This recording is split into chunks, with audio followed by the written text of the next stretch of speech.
जय हिंद एवरीवन, स्वागत है आपका हमारे channel Indian defence news Hindi में, जहां आपके लिए लेकर के आते हैं इंडियन डिफेंस के प्रमुख अपडेट्स को कम से कम समय में। तो चैनल को सब्सक्राइब करना मत भूलिएगा। तो आइए शुरू करते हैं आज का अपना ये एपिसोड। तो भैया पहले ही कहा गया था कि पाकिस्तान अगर ड्रोन अटैक करने का सोचेगा, पाकिस्तान का एरियल अटैक होगा तो भारत उसका जवाब देगा। और हमने कुछ दिन पहले जब S-400 एयर डिफेंस सिस्टम पर वीडियो बनाई तो उसमें कहा गया कि हम काफी ज्यादा बढ़ा चढ़ा कर बात करते हैं। हम भारत के द्वारा एक्वायर किए गए सिस्टम्स को ऐसा दिखाते हैं जैसे वही सबसे ताकतवर है और वो एक अभेद्य कवच भारत को बनाकर दे देंगे। उस समय तो कोई यकीन नहीं किया, लेकिन अब आपको यकीन करना पड़ेगा, क्योंकि कल कुछ ऐसा हुआ है जिसके बाद से आप Akash surface to air missile system और S-400 के दीवाने होने वाले हैं। आप सबको पता है कि भारत ने 7 मई को ऑपरेशन सिंदूर को इनिशिएट किया, जहां पर पाकिस्तान के आतंकवादी टारगेट को आइडेंटिफाई किया गया और उनको डिस्ट्रॉय किया गया। अब पाकिस्तान के लिए एक जोरदार तमाचे से ये कम नहीं था, क्योंकि पाकिस्तान जिनको पाल रहा था भारत ने उनको घर में घुसकर मारा, जहां पर ब्रह्मोस के एयर लॉन्च वेरिएंट का भी यूज हुआ, स्कैल्प मिसाइल का भी यूज हुआ और कुछ रिपोर्ट तो क्लेम करती है कि भारत ने पिनाका का भी यूज किया है। और ये सब चीजें चल ही रही थी और पाकिस्तान के ऊपर मनोवैज्ञानिक दबाव बढ़ने लगा और पाकिस्तान को बैकलैश मिला कि पाकिस्तानी एयर डिफेंस सिस्टम्स के होते हुए, पाकिस्तानी वायुसेना के होते हुए भारत ने इतना बड़ा अटैक कैसे कर दिया। भारत ने प्रेस ब्रीफिंग में कहा कि हमने ये नॉन एस्केलेटरी किया है, यानी हमने पाकिस्तान के मिलिट्री टारगेट्स को एंगेज नहीं किया, हमने मिलिट्री मूवमेंट को टारगेट नहीं किया, बल्कि हमने आतंकवादी ठिकानों को किया है। और भारत ने वार्न किया था कि अगर पाकिस्तान इसके जवाब में भारत के मिलिट्री इंस्टॉलेशंस को टारगेट करता है तो फिर पाकिस्तान को इसका खामियाजा भुगतना पड़ेगा। लेकिन पाकिस्तान तो पाकिस्तान है, अपनी आदत से कैसे बाज आएगा। पाकिस्तान ने 7 से लेकर 8 मई की रात को भारत के कई मिलिट्री टारगेट्स को एंगेज करने की कोशिश करी।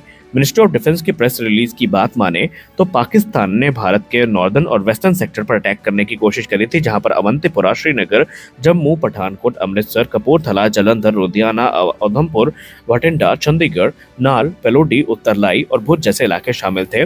यहाँ पर पाकिस्तान ने ड्रोन्स और मिसाइल से अटैक किया, लेकिन इससे पहले कि ये ड्रोन अपने टारगेट को हिट कर पाते, भारत के जो integrated counter unmanned aerial system grid है और एयर डिफेंस सिस्टम्स हैं, उन्होंने इसको न्यूट्रलाइज किया। और कल की आप वो लेजेंडरी वीडियो कैसे भूल सकते हैं जो कि पंजाब से निकल के आई थी, जहां पर S-400 एयर डिफेंस सिस्टम को फायर करते दिखाया गया था और वहां पर एक पाकिस्तानी टारगेट इंगेज भी हुआ था। यानी कि इससे पहले कि ये भारत के मिलिट्री टारगेट्स को हिट कर पाते, भारत ने इनको हवा में ही उड़ा दिया और सबूत के तौर पर इनके जो डिब्रिश हैं वो भारत की तरफ से प्रस्तुत भी किए गए। लेकिन भारत ने जैसा कि वार्न किया था कि अगर आपने हमारे मिलिट्री टारगेट्स को एंगेज किया तो आपके भी मिलिट्री टारगेट्स सुरक्षित नहीं रहेंगे। पाकिस्तान का भी हल्के में ले रहा था बात को, और पाकिस्तानी मीडिया में जो बॉट्स हैं वो तो क्लेम कर रहे थे, भारत को उकसा रहे थे कि हिम्मत है तो अटैक करके दिखाओ। भारत ने उनके चैलेंज को एक्सेप्ट कर लिया और आज लाहौर में अर्ली मॉर्निंग ही दिवाली हमें देखने को मिली।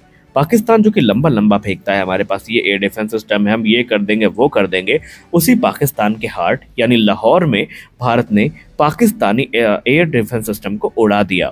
भारत के मिनिस्टर ऑफ डिफेंस के प्रेस ब्रीफिंग में कहा गया कि भारत ने जवाबी कार्रवाई करते हुए पाकिस्तान के अंदर कई एयर डिफेंस रेडार और एयर डिफेंस सिस्टम्स को टारगेट किया है, जहां पर लाहौर की वीडियो काफ़ी ज़्यादा ट्रेंड की है। यहाँ पर बिलीव किया जाता है कि भारत ने जो HQ-9 है पाकिस्तान का, उसको डिसेबल कर दिया है। भारत ने अपने लोइटरिंग म्यूनिशन के दम पर वो जो एयर डिफेंस सिस्टम है उसको डिसेबल कर दिया है। कुछ वीडियोस भी सामने आई हैं जो कि कॉपीराइट इश्यूज के चलते हम आपको दिखा तो नहीं सकते, लेकिन उनमें स्पष्ट तौर पर देखा जा सकता है कि पाकिस्तान पैनिक मोड पर है और वो लगातार अपने जो HQ-16 और HQ-9 डिफेंस सिस्टम है उनको इधर उधर जो है लेकर भाग रहा है।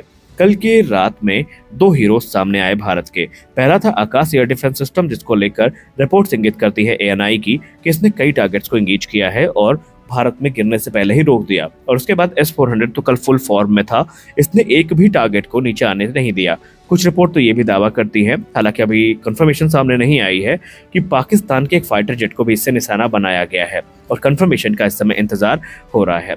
खैर, आप S-400 को लेकर क्या सोचते हैं और आकाश एयर डिफेंस सिस्टम को लेकर अब आपके भाव कैसे हैं, कमेंट सेक्शन में बताइए। मिलते हैं अगले वीडियो में, तब तक के लिए जय हिंद।